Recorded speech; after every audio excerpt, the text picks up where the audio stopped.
Mike O'Mara, Radio Entertainment. I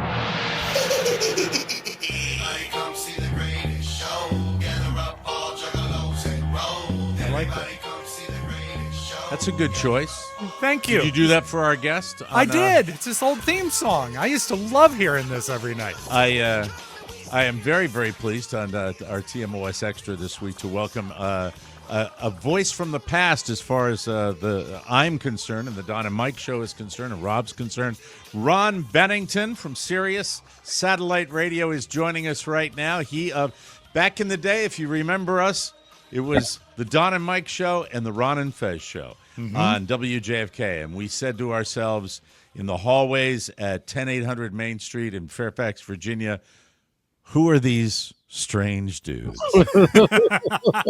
And then when we did a short, brief, failed time in New York City, we remembered listening to Ron describe a pizza that came from Two Boots Pizza in Greenwich. I believe you're right. Yeah. Greenwich Village. Greenwich Village? Was that where it was from?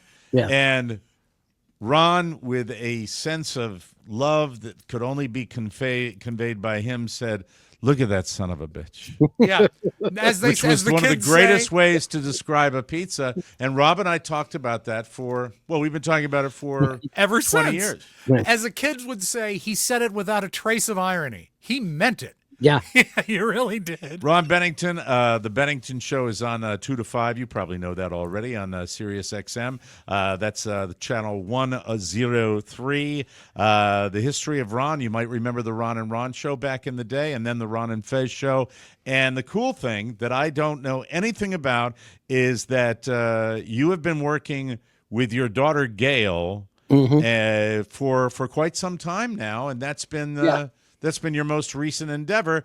Ron Bennington, welcome to the Mike O'Mara Show. We are delighted to see you and to have you on. How are you, my friend? Well, this is great. This is like the last scene in Titanic where everybody gets back together again.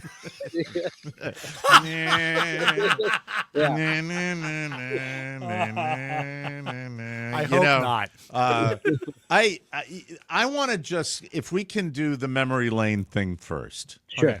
I'd love to know, because back in those days, due to many reasons, incredible stress, a love of alcohol, I am not sure the circumstances that brought us together as radio people, because you came from somewhere.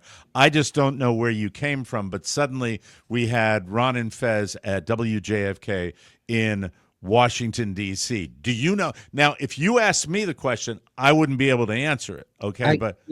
Rob's raising his hand. As a historian, let me see if I get this right, Ron. Yeah. You were in New York when we brought you on to WJFK in D.C. with a later night show, maybe at 11, called ronandfez.com. Right. Where you basically reviewed websites. I thought it was brilliant. Yeah, well, that was the gimmick of, like, how do you get to New York, because the Ron and Ron show was a very big show in Florida.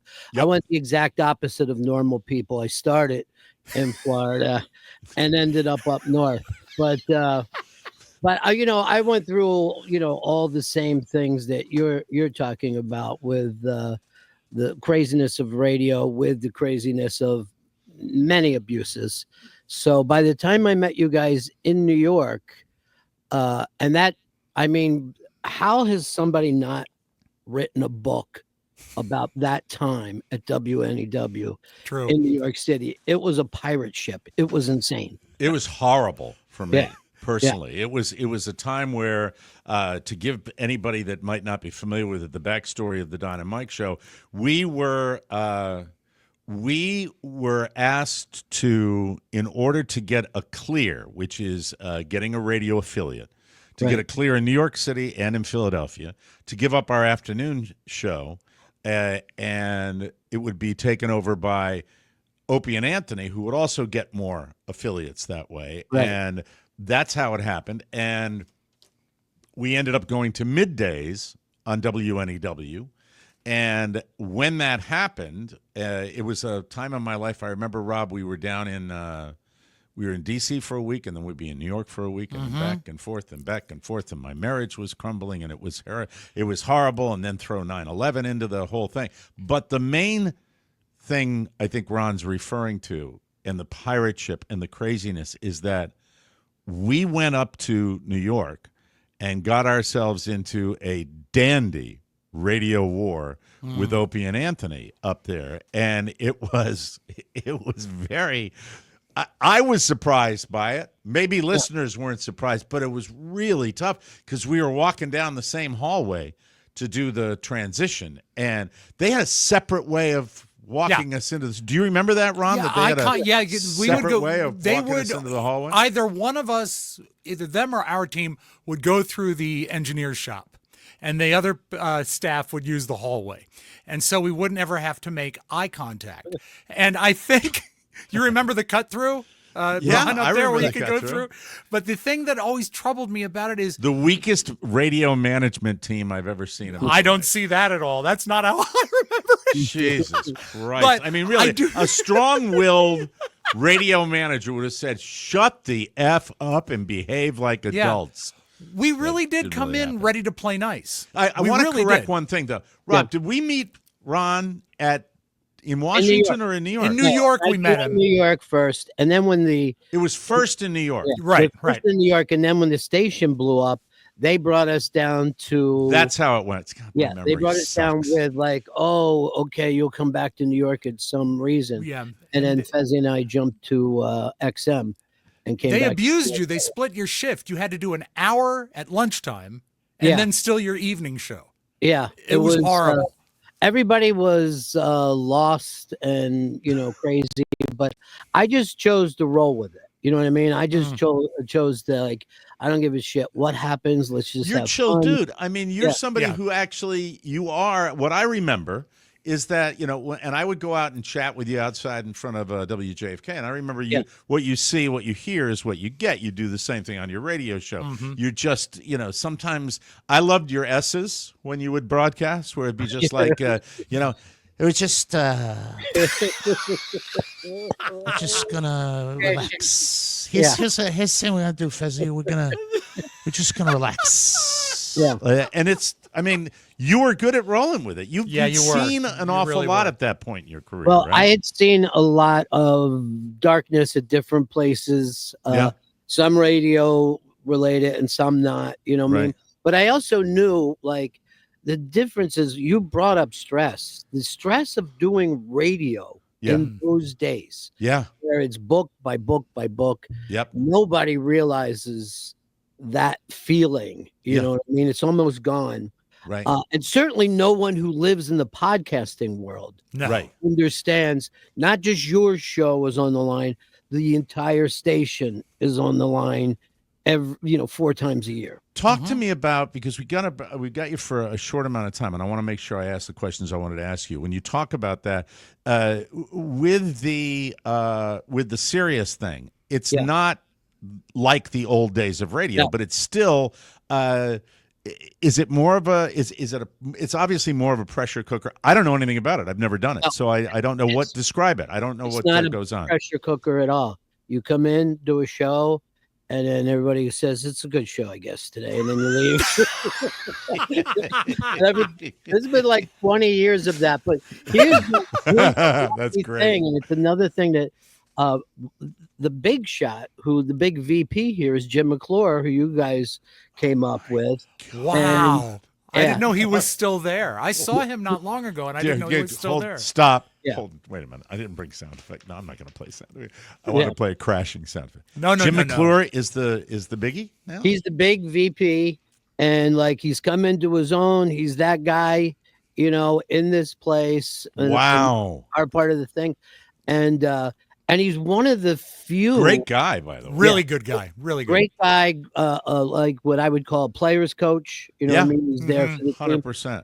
And one of the few guys in those type of VP positions who has the background of broadcasting. A lot of these guys come in from all different walks of life. Right. And so that's the connection to the radio that we all grew up in, It was a weird time. I mean, you were around, you were doing it in the 80s. I was doing it in the 80s. It was just nuts.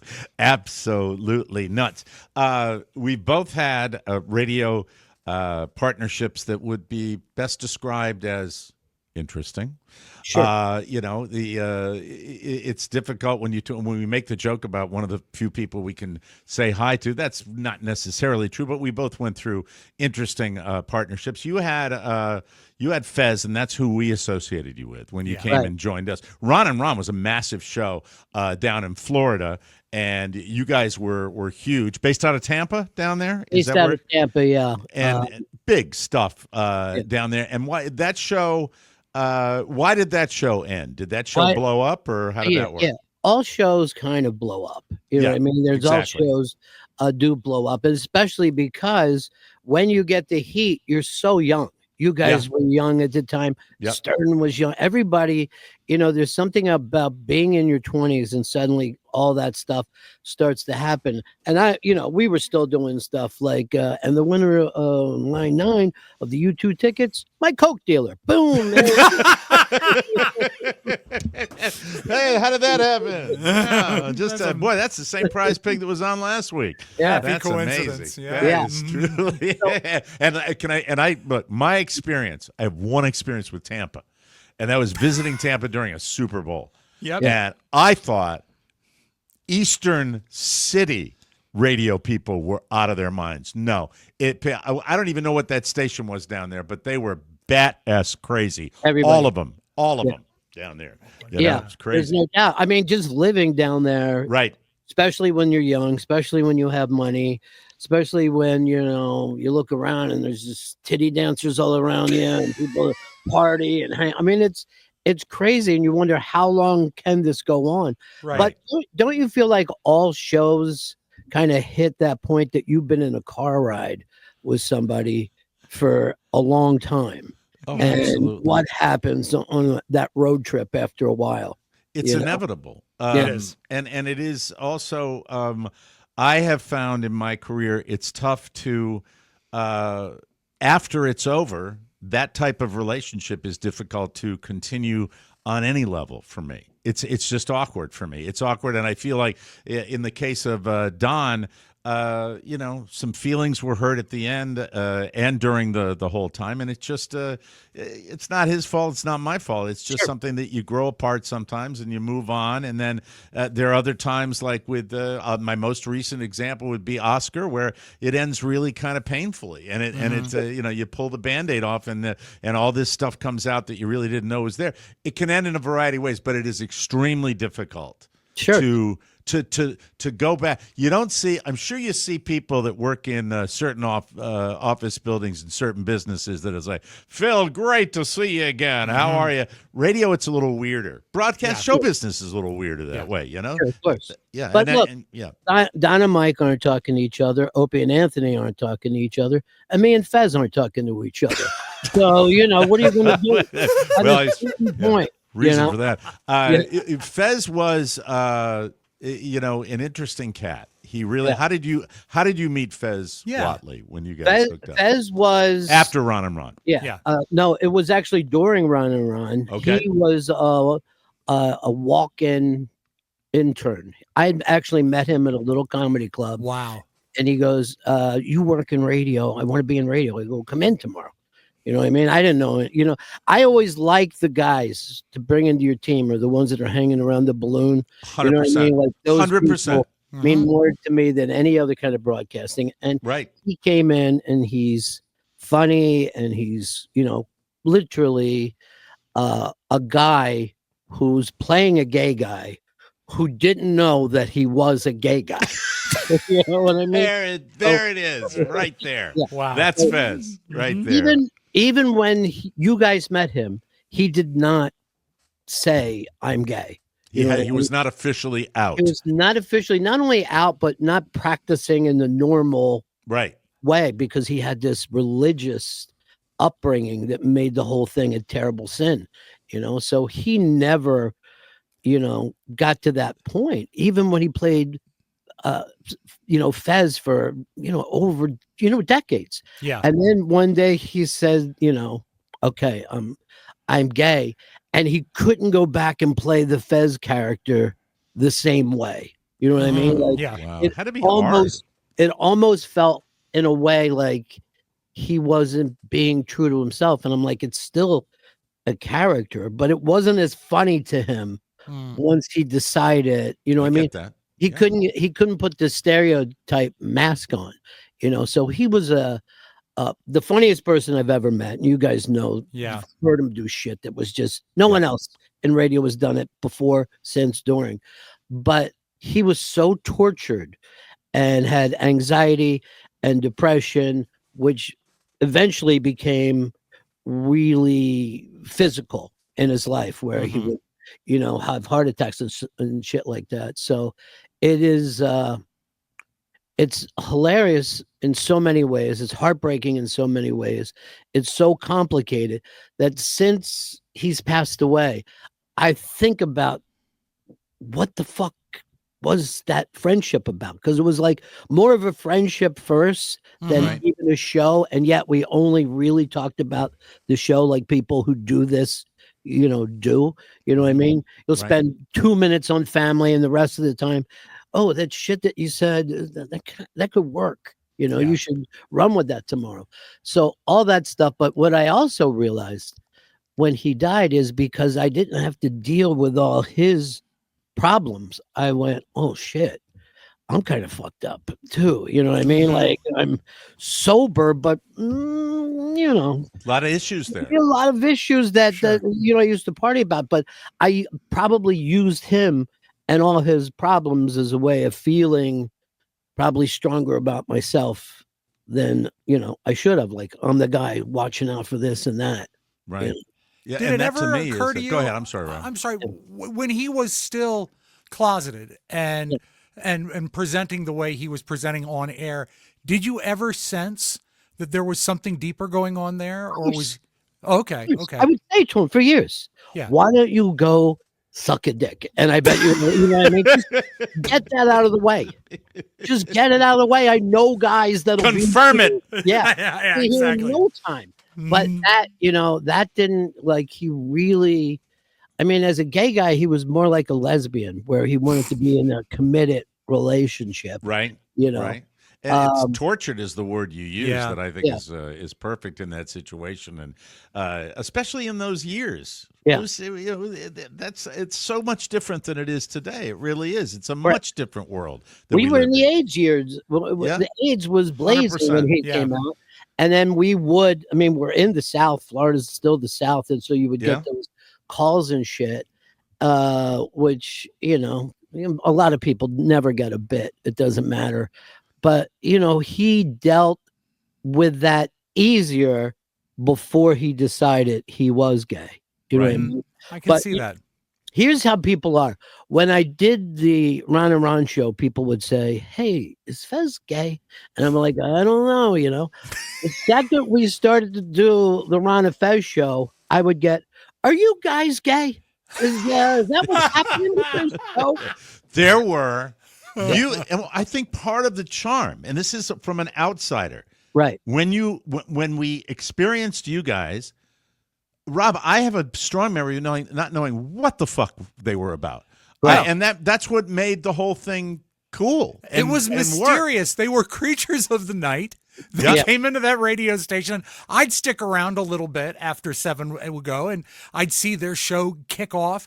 But it was mysterious, and it had an energy unlike any radio show I'd ever heard. Now, I'd listened a little bit to ronandfez.com, so I kind of got the characterizations, but when you got away from that internet angle and you started doing, like, I had never heard a radio show that would sit down and the first break would be like 55 minutes on which of the little rascals built the fastest car to drive down a hill.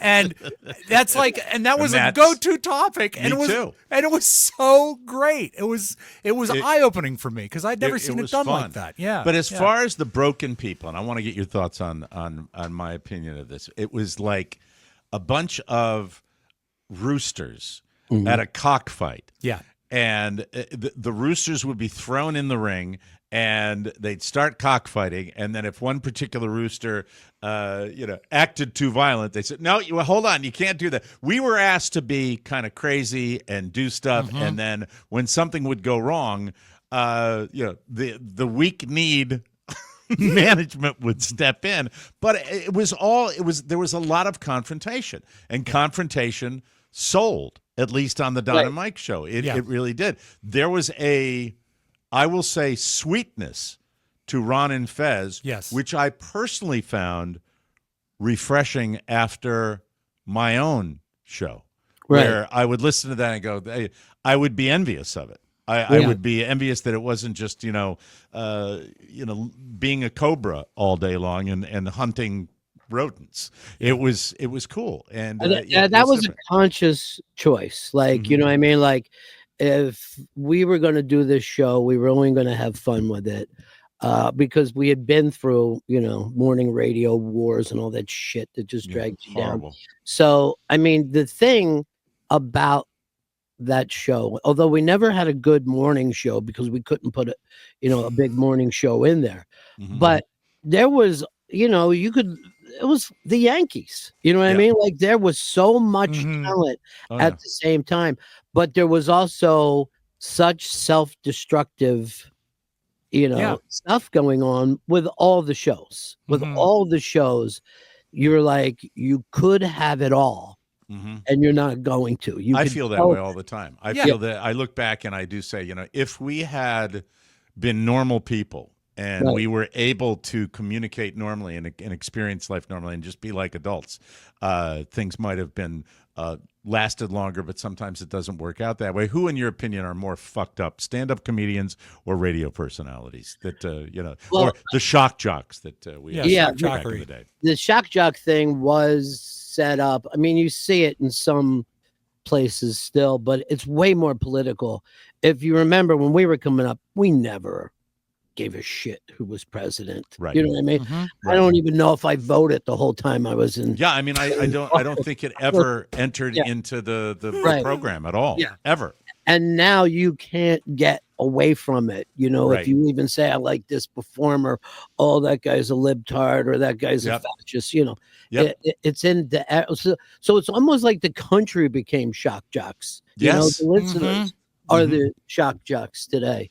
But that thing, that self-destructive thing comes in because everyone thought there's only so much cake. You know what I mean? When the reality of it is you could all eat a piece of cake every day forever. Right. If you stop just jamming it into your face. So we were all brought up as gladiators. And I remember when I was in Florida radio, our boss was, I hate this. We hate 98 Rock. We're 95 Planet, blah, blah, blah, all that shit. They would key each other's vans or whatever you did. Right. And then those two guys I saw the two general managers at a fucking thing together. And I'm like, what? You know what I mean? Yeah, being played. What? Yeah, and there's a lot of that. Let's take. We're the guys that have the business degrees. Let's put the pit bulls out there. It'll be great for both of us. Yeah. It was weird. It was a weird world, but with the business of show, whether it be stand up or most times I have always had a feeling that the relationship with stand up comedians to radio personalities is, in many cases, can be a difficult one because there was nothing that most stand-ups like to mock than, hey, it's 15 minutes after the hour. Nice to see. Hey, do that routine you have. Have made quite a business out of interviewing stand-ups and being around, as Opie and Anthony did for a long time. What makes it work for you to do that, to be in that world? I would say this, like, if you remember the 80s, because I had a club is the reason why I broke into radio. They didn't know how to come in and do radio at that time. They only knew how to do their act. Right. So everything that was happening in the station weirded them out. And it was a guy named Kerry Kurlop, who's still, program director. He goes, look, because I would bring comics in every Friday. He goes, why don't you just come in and leave your comics home? You know what I mean? So you get this. But what's really funny about all those comics that hated broadcasting, every one of them is doing a goddamn podcast now. Every one of them. Every single one of them is doing live reads, which Yes. they thought was, beneath them. Right, right. Some of the funniest stuff you will ever hear in the world of podcasting will be Norm Macdonald doing some of his live reads, which are unquestionably some of the funniest I've ever heard when he does that. But it's a two-way street too. Radio people didn't know how to handle stand-up because you're like, hey, dance monkey, dance, do your fucking act right in front of them. They didn't want to do their act. And then when you get people in a room where everybody's just talking and somebody's a successful stand-up comedian, if they just get on any subject, can roll and go like that. And, you've been around that for a long time. But again, in those days, there was so much pressure per break. You know what I mean? Yeah. Like in your head in those days, you're like, we're losing people. You know what I mean? We're losing. All you were thinking the entire show. People are tuning out of this shit. Right. And that's a great way to make you feel funny, right? When you're thinking about that all the time. It's got to be perfect. It's got to be perfect right now. Look, I always talk about the fact that when I went into the world of podcasting, which coincided with losing a radio gig, and started doing it before the very last radio gig I did, and then finally settling on this and not having the burden of dealing with that. And it sounds like blissfully they let you do what you do at Sirius as well. It's just a different world, and and also working with a family member, working with your daughter has to be. A thrill because I mean, after I counted my son's fingers and toes, I wanted the sense of humor, and your daughter has it, and in maybe, spades, she's great. Hate to say this, maybe a little funnier than you are, Ron, but no, I get it. I get that all the time. The funny thing is because she was always right there, like you know what I mean. Like you bring your kids, and then even on 9/11, because you brought that up earlier. That I had to go and, grab both my kids and then I couldn't get back home and I had her. So I was in NEW with her and she sat right next to us when we did the show. Wow. But I remember walking in there and I just gotten her out of this school. And this was, NEW looked like, okay, it's a place to use here as a center. And Don and Mike were on the air. And I swear to God, this was the first thing in my mind. I'm like, holy shit, these guys know how to do this. You know what I mean? You guys turned on to broadcasting. You both had that background.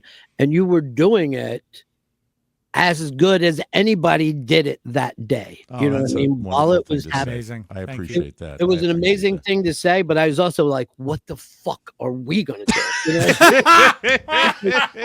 I don't have any, really good broadcasters. They could do, a rock show, a football game, a parade. It doesn't matter. Right. To explain the thing.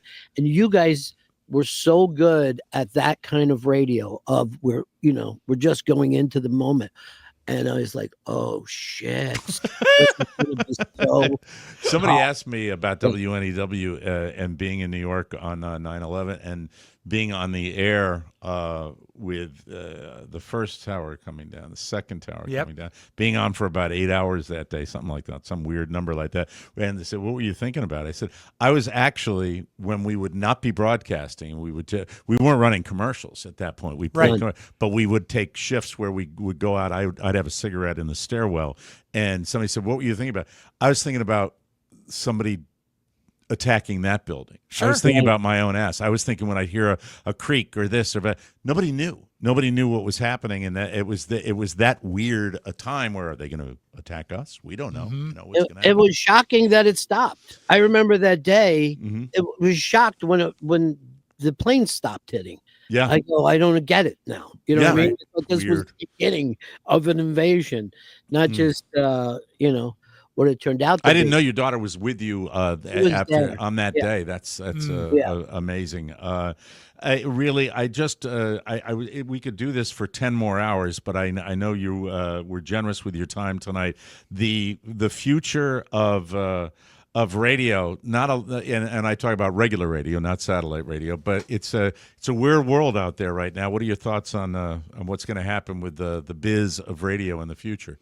Well, I mean, everything that we ever knew TV, movies, magazines, newspaper, radio, they all got swept under this telephone. You know what I mean? Yep. So everything that we thought of, it's almost even with nightly news, broadcasting is gone. Narrowcasting is the thing. You have to find whatever that thing is that you guys are obviously doing here with your show, where you're like, this is what we're going to focus on. But I don't think the world is going to see that kind of thing. And I especially miss it for local radio. Yeah. People don't realize. Yeah. It's the best. We all got out and did different things besides that. But one show in one town where everybody knows exactly what you're talking. You bring up a pothole, you bring up a councilman, and everybody knows. That is the best, funnest radio you could ever do. Absolutely. And it's like the my only favorite. way broadcast radio will ever continue to exist, I think. It has to stay local for it to, flex the muscle that it has. Not And I when think one, they not got when away one from guy's it. voice tracking 18 stations I in a know, building, yeah. in Oshkosh or whatever it is. So but true. the thing about the thing that's truly special to me about that era was exactly what he said, where you can really zero in. It's like when I do an impression, I do impressions of a lot of different people, but there's nothing better than when I would do an impression of somebody at the radio station, whether it be a Ron Bennington or Fez or one of the sales guys. That's when it's that small. Ron is on every day on Sirius with his daughter Gail Bennington, and the Bennington Show is just you guys do such a nice job. It's always funny. You're always funny, and we wish you. This is such a cool little trip down. Can I memory say one lane. thing real quick? You before go we right blow ahead, out Rob. my- Absolutely. Two things. First of all, I was scared to death when we started doing the stuff at WNEW, and you and Fez were so kind and so embracing, and I thank you for that. I remember that many years later. But also, to this very day, after he listens to the Mike O'Mara Show, my father listens to Bennington, and then every day listens to a classic Ron and Fez. Every day. And he's scared that one of these days YouTube is going to run out. And I said, don't worry, you won't remember anyway. But he does listen every day, and you continue to be really one of the most naturally funny people that we've ever met. So thank you again. That's so nice. And also your old board op, Earl Douglas. Black Earl! That's Yes. right. Earl, the politically incorrect name of Earl. You can't do that anymore, right? Well, I thought it was always referring to his wardrobe. That's what the only color he wore. Yes. And He wore black. And unlike all of us, he looks exactly the same. As when you guys are with him. There is something. Black don't crack, Ron. I guess. Did he ever finish his book? Maybe one that he read, but nothing that he ever wrote. You're the best. Thanks so much at the end man. of your workday, taking the time This to was great. come in and talk with us. Say hi to Earl. Say hi to Eddie. Eddie up there. Trunk, yeah. Eddie Trunk. He's up there. Say hi to Jim McClure, who I remember as a skinny goofball Yeah. back in telling the you, day. man, he's on top of the world. You guys ought to get in touch with him. He's running everything. No, I'm almost dead. I'm not doing that. Anyway, Ron Bennington, you rock. Yeah. Thank you so much for joining us, and thanks for coming on our TMOS Extra. We appreciate that. And we'll be back with another episode, a regular show for you on Monday, everybody. Bye-bye. Bye-bye. Radio Entertainment.